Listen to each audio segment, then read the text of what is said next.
Be'ez Hashem Yisbarach, we begin a new Masechta Gittin, which of course will be discussing all the halachas regarding a get. And one of the main things that comes up when to give a get is the halacha of shlichus, because sometimes a husband, will send a get to his wife through a shliach. If they're in different places, so he sends it with a shliach. And this is one of the things which is relevant for the first Mishnah. It speaks about a husband that sends a get to his wife with a shliach. And there's actually a perek later in the Masechta that's called Hasheleach, which will discuss other details regarding when he sends it with a shliach. Okay, so let's begin the Mishnah right away.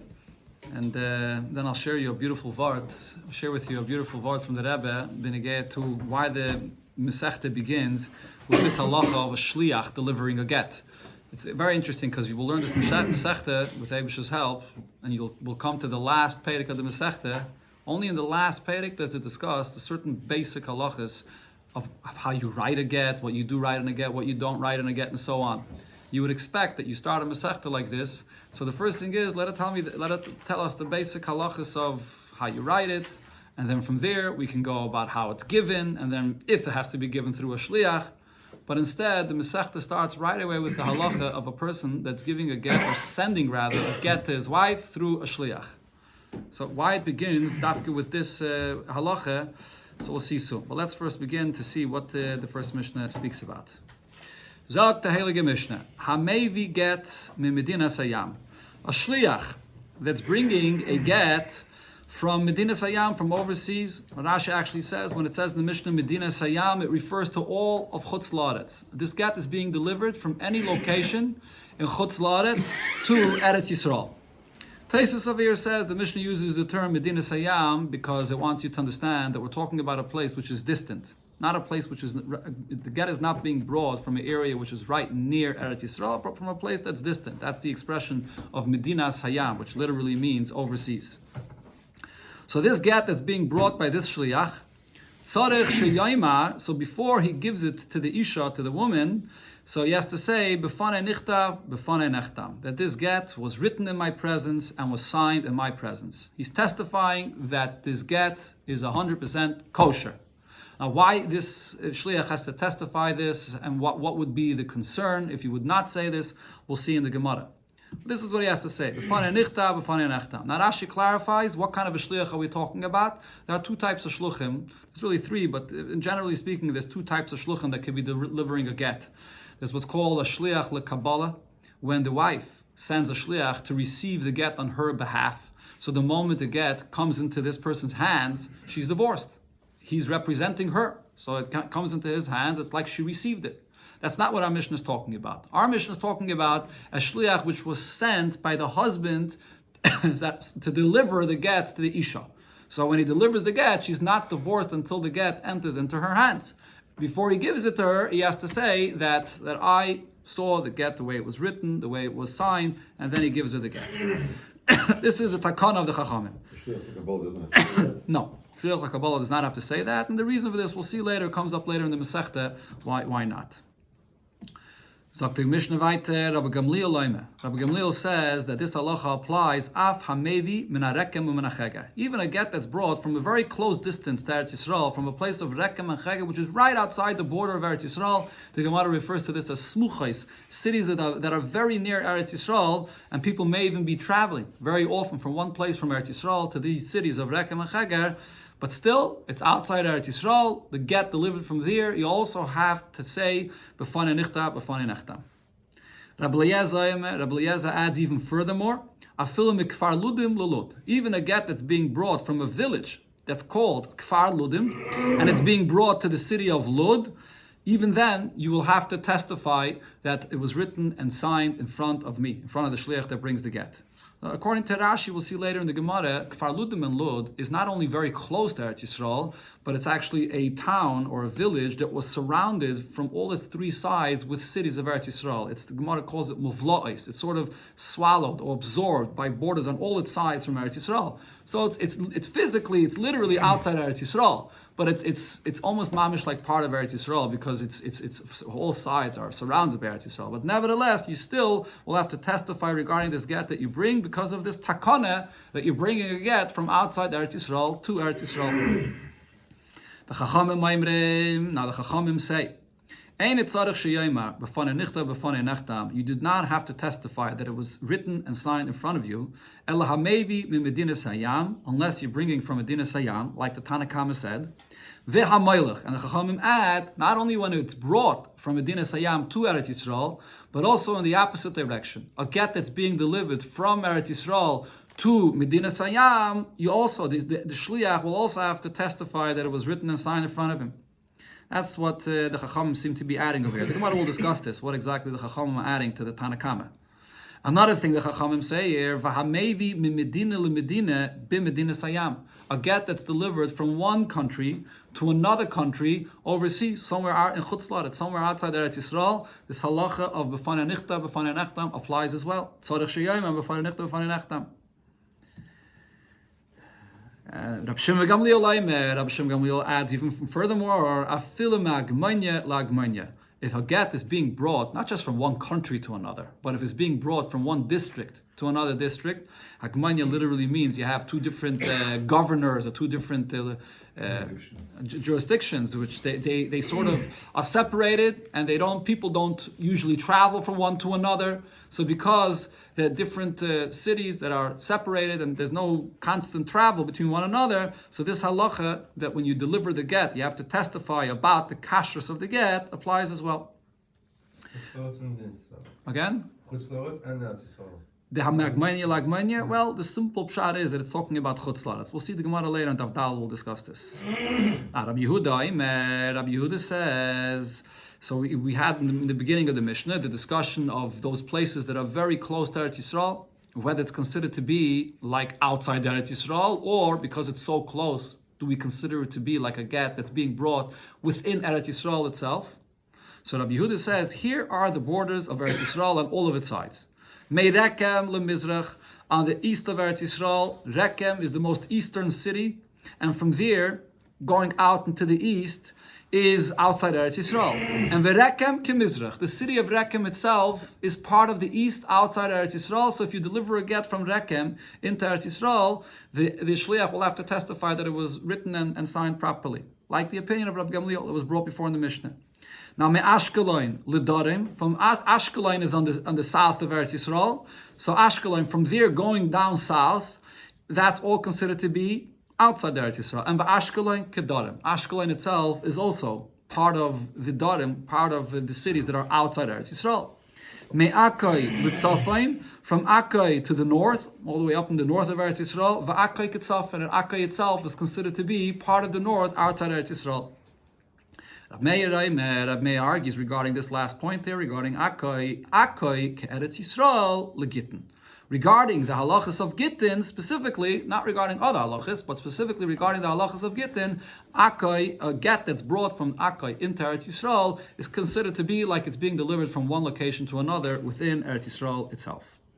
So there's a very big discussion over here in the Rishonim. You can see over here that there's a long Taisus, just to give you a few points over here that what Taisus says, because Ashkelon is something that you should right away see that this is interesting that the Mishnah says that Ashkelon is considered to be outside Eretz Yisrael. If you go today to Eretz Yisrael, Ashkelon is on the south, but it's part of Eretz Yisrael. So what's the story with Ashkelon? And Taisus actually brings psukim where it clearly says that Ashkelon is part of Eretz Yisrael. So why is the Mishnah saying that Ashkelon is considered to be in the south and it's in a city which is not part of Eretz Yisrael? So Taisus answers that when it comes to Ashkelon, it's a city that the Oile Mitzrayim, when Yeshua came to Eretz Yisrael and they conquered the land, Ashkelon was conquered as part of Eretz Yisrael, and it's written in the pasuk that it's part of Eretz Yisrael. But when the Oile Bavel, when they came up the second time, the second Beis Hamikdash with Ezra, and they conquered the territory in Eretz Yisrael, not all the territory that was conquered the first time was conquered the second time. Ashkelon was the city that they did not conquer by the Oile Bavel. So the Kedusha of Eretz Yisrael does not apply to Ashkelon. So in one sense, Ashkelon is considered to be part of Eretz Yisrael. It's part of the promise of the Eibishter to Avraham Avinu by the Bris Ben Absarim that Ashkelon is part of Eretz Yisrael. But because the Oile Bavel, when they came up the second time, they did not conquer the city of Ashkelon, it's considered to be outside Eretz Yisrael. That's one pshat in Taisvis. Now Taisus brings up similar regarding Rekem, the city of Rekem, which is on the east of Eretz Yisrael. Taisus here brings different psukim that you see that Rekem is considered to be part of Eretz Yisrael. And here it says that Rekem is not part of Eretz Yisrael. So Taisva says, well, there's 2 cities called Rekem. Well, the Rishonim actually say there may have been even 3 or 4 cities that had the name of Rekem. So you can't ask a question regarding the city of Rekem if you find a city Rekem inside of Eretz Yisrael. Why they didn't conquer Ashkelon? They didn't. I don't know. They didn't get that far. They didn't get that far, apparently. But then Taisus brings another opinion here, and this is a very fundamental point regarding the understanding of our Mishnah. The Ri in Taisus over here says that when our Mishnah talks about the borders of Eretz Yisrael, it's not talking about the borders of Eretz Yisrael physically, literally the borders that there are, whether the borders of when Yeshua came up, or the borders of when Ezra came up, and the second time. We're talking over here about the Yishuv of Eretz Yisrael. What's the settled part of the land? We're not talking here about the real borders, because as we'll see in the continuation of the Gemara, when it comes to the get, the idea over here is that Eretz Yisrael was the place where Yidden lived, and they were settled there with yeshivas and batei dinim, and everyone knew the halachas, so there was no concern about the kashrus of the get. And then there are areas in Medina Sayyam where there weren't proper yeshivas, weren't proper batei dinim, and there were no chachamim there, and therefore there's a concern about the get being brought from there that it's not kosher. So over here in the Mishnah, when it discusses the borders of Eretz Yisrael, so for example, Ashkelon is part of Eretz Yisrael. But nevertheless, it's down south, and it's far from the settled area of Eretz Yisrael. So regarding the halachas of a get, it's not considered to be Eretz Yisrael. But our Mishnah is not really discussing the real borders of Eretz Yisrael. That's the Riz and many of the Rishonim approach to understanding of our Mishnah. Okay, let's continue. The Mishnah says, how about a get that's delivered through a shliach from one place to another within Eretz Yisrael itself? Hamevi get be'eretz Yisrael. A get that's being delivered from one location to another in Eretz Yisrael. So ein tzarich sheyema b'fanei nichtav b'fanei nechtam. The shliach bringing this get does not have to testify about the kashrus of the get, that it was written and signed in front of him. Now, if this get that he gave to the wife, it was already given to her, and now there's oiredim, there are people that are challenging the kashrus, the authenticity of this get, and Rashi explains, as the Gemara says, who's the oiredim? Who are we speaking about? The husband himself. The husband himself shows up and says, this get is a forgery. Or he says, this get was not written properly. It wasn't written lishma. One of the basic halachas about a get is it has to be written lishma. So he comes and says that there's a problem with this get. So what do we do now? The shliach that delivered the get never testified that it's a kosher get. And now the husband is challenging and saying that the get is pasul. You're going to have to bring the witnesses that signed the get and authenticate their signatures to know that it's not a forgery, that it's a proper get, that it was signed and written al pi halacha. Because there was no testimony from the shliach himself that brought the get. On the other hand, though, a get that's delivered from chutz la'aretz, because the shliach testifies that it was written b'kashrus, once that shliach testifies, the husband, if he comes later and challenges and is ma'arer that the get is pasul, we don't listen to him at all. We accept the testimony of the shliach, and the words of the husband are ignored. And the Gemara will explain why is the testimony of the shliach, which is only one aid, powerful enough to go against the irur of the Baal that comes later. Okay, so this is the simple pshat of the Mishnah. So there's a beautiful sikha from the Rebbe in Chelik Tes, Parshas Kiseitze, where the Rebbe explains why the Mishnah begins with Hamevi get from Medina Sayyam. And another thing the Rebbe explains is, why is Masechta Gittin before Masechta Kiddushin? Masechta Kiddushin is the last Masechta of the entire Seder Noshim. And Masechta Gittin comes before that. You would think maybe Masechta Kiddushin should even be the first Masechta of the entire Seder Noshim. It's the Masechta that talks about how you get married. But the order is the opposite. What's the reason for this? So the Rebbe says that this whole halacha of the get between an ish and an isha lamata evolves from the ish and isha lamaila, which is the yidden, which are referred to as the isha, and the eibishter, which is referred to as the ish. As you see in many psukim, the whole entire shir hashirim is based on this. And the Gemara brings in a few places, based on the psukim, that it says also in Yirmiyah that Golos is a Gerishin. That the eibishter divorces, so to speak, and expels yidden out of Eretz Yisrael. It's a union of Gerishin. But when it comes to the Gerishin of Yidden in Galos, it's not a real Gerishin. It's on one hand, externally, in the condition of Yidden, there's a Gerishin taking place, but be'emes, be'pnimius, it's not a Gerishin. The Eibusha could never disconnect of Yidden. Not only is it be'pnimius not a Gerishin, but the point of the Gerishin, even whatever experience and condition of divorce that there is externally, is all for the purpose that Yidden are going to come to a deeper connection and a deeper marriage to the Eibusha following the Golus. Meaning that the Gittin comes before Kiddushin in order that the Gittin should bring about a deeper and a greater Kiddushin. And then the Rebbe teaches over here, this Mishnah, maybe get the Medina Sayam, that the Gedishin between Yidden and the Eibishter comes about from the idea, from Medina Sayam, the fact that there's a distance, the fact that Yidden are not in Eretz Yisrael. What does Eretz Yisrael represent? Eretz Yisrael represents Lama Liknishma Eretz Shirotza Lasas Ritzayin Kaina. Eretz Yisrael is a place where the desire to fulfill Hashem's commands is revealed. Medina Sayam is a place that's far. A person is far from revealing the Eibishter's will. That's where the divorce, where the effects of Galus are. And maybe get Medina Sayam. So the Rebbe then explains, when the Mishnah says this halacha, tzarich sheyayim b'fanei nichta b'fanei nechtam, that it seems like that Galus is real. It seems like that there's a Galus of the nations of the world that are controlling Yidden and there's a real divorce between Yidden and the Eibishter. But the Shliach comes and testifies that you should know who wrote this get. The husband wrote this get, meaning that the source of all the issues of Galus is not coming from what it seems to be in the Teva of the world b'Chetzainis. It's the Eibishter that's writing that get. The source of the Galus is really the Eibishter himself, which is orchestrating this all for a purpose. That's the pshat in this halacha of tzarich sheyayim b'fanei nichta b'fanei nechtam. That's what the Rebbe teaches, and therefore the Mishnah opens with this halacha because this is actually really the source of the entire Masechta. The entire inyan of a get all starts between the Yidden and the Eibishter, and from there it evolves into the halacha of get as it comes down in this Masechta. Sagt the Gemara, my time. What's the reason why a shliach that delivers a get has to testify b'fanei nichta b'fanei nechtam? What is the concern over here? What is it that we are afraid that the get is not kosher?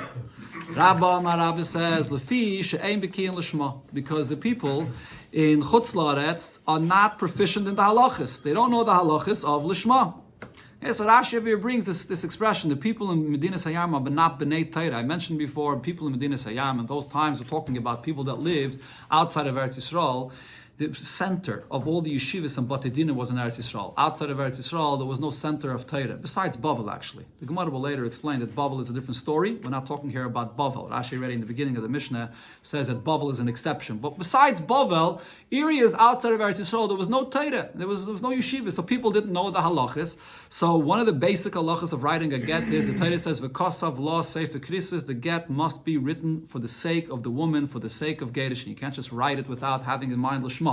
So since they don't know this halacha, so the concern is the get may have not been written Lishma. So therefore, the Edom come and say, B'fanai nichtav, B'fanai nechtam. It's interesting, the Edom don't have to say actually clearly that it was written Lishma. The Gemara will later explain why the Shliach that is, why the Shliach doesn't have to clearly say Lishma. He has to say B'fanai nichtav, B'fanai nechtam, and then Bezdin will inquire. If it was written in front of you, was it written Lishma? And he will confirm that it was written Lishma. That's the point of the halacha over here. We're concerned about the kashrus of the Lishma of the get. Now, even though there are many other halachas of the kashrus of the get, but nevertheless, Lishma, Taisus over here discusses this, that the Gemara focuses dafka on this halacha of Lishma. Possibly Lishma is one out of the many halachas, and really we're concerned about other halachas. Taisus over here says that all the halachas they knew. They really knew all the halachas of Gittin, but it was specifically this drasha of Lishma that they did not necessarily know of, or that they didn't keep. Okay, this is one opinion. This is Rava. Rava says, Lefisha ein edim mitzuyim l'kaimoi. The reason why we want the shliach that brings the get to testify that it's an authentic get is because there are no witnesses that are going to be available to authenticate the signatures of this get. This is a get that's written far away in Chutz La'aretz. It comes to Eretz Yisrael. What happens if the husband shows up a month after the get was given to the wife, and he says, this get, it's a forgery. Never happened. He can do that. Why? Because once the husband challenges the authenticity of the get, so the signatures, we're going to have to verify the signatures. Now what's the problem? These Edom that signed this get, they're far away in Chutz La'aretz. Go find them. What are you going to do now? So in order to avoid that problem, so we have the shliach that's delivering the get is testifying that it was written in front of me, it was signed in front of me, it's an authentic get. And now, once he says this eidos, the shliach says this eidos, we don't believe the husband anymore. So again, according to this, we're not worried about the lishma of the get, but we're rather worried about the signatures, that it shouldn't, that there's a concern over here that the husband will come and say that it was a forgery. Says the Gemara, "My benayu." What's the practical difference between these two different opinions? The concern about the kashrus of the get. The difference is dasu betrei. What's if the get is being delivered not by one shliach but by two shluchim? So if it's being delivered by two shluchim, so Rashi explains, if the concern is that the get may have been written shalei lishma, that same concern still applies. The people in Chutz Laretz don't know the halacha, and therefore they have to testify that it was written properly l'shma. But if the concern is that we don't have people to testify about the signatures, now that you have two Eidim here, they are Eidim that could testify about the authenticity of the signatures. You don't need the Eidim themselves that signed the get to testify about their signatures. If there are other two people that can testify about these signatures being authentic, that's good enough. So now that you have these two here, so we can rely on them. Inami, another practical difference between these two opinions is Mimedina lemedina be'eretz Yisrael. A get that's being delivered from one area in Eretz Yisrael to another area in Eretz Yisrael, and the Gemara refers to it as Medina lemedina. Within Eretz Yisrael itself, it's like two countries. Rashi here says, like Yehuda and Golol, like the north of Eretz Yisrael to the center of Eretz Yisrael. So a get that's being brought from one area to another in Eretz Yisrael itself, if the issue is Shalei Lishma, so in Eretz Yisrael there's nothing to be concerned about. All over in Eretz Yisrael, they had batei dinim, they had yeshivas, and they know the halacha. But if the concern is that the get is coming from a far distance, and you don't have the eidim that signed the get available, so then even in Eretz Yisrael, that is an issue. Inami, or the third difference would be between the opinions, a get that's being delivered, and Rashi says this is a get that's being delivered from one city to another, but it's all within the same country. Within the same country, in a country outside of Eretz Yisrael.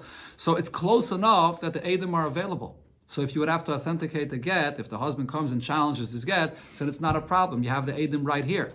But as far as the concern of the get being written Shalei Lishma, there's a problem. Because the get was written outside of Eretz Yisrael, they don't know the halacha. So those are the three differences between these two opinions. Frag the Gemara, Rab that says that what's our concern that the get may have been written Shalei Lishma. So we have the shliach to testify to tell us that it was written Lishma.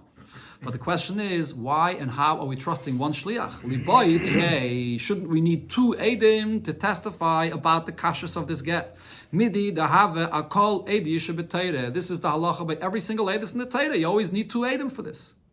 That says the Gemara, eid echad nemon beisurin. The halacha that you need two edim, that only applies when it comes to the halachas of money matters and things that are similar to that, as we'll see soon in the Gemara.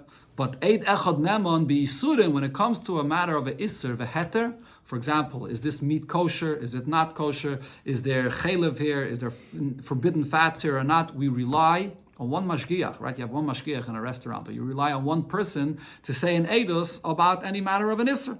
And Rashi here brings the source of this idea of eid echad nemen b'yisura is because we see regarding any produce that a person has growing in his field. Who do we trust that he gave the maestris? The person says, I gave maestris, we trust him. Or shchita, we trust one person to say that this meat is kosher and it's shechted properly. That's the source. Taisus brings another source from every woman that has to count her days, her clean days when she's a nida. The pasuk says, v'safra Allah, she counts shiva nikim.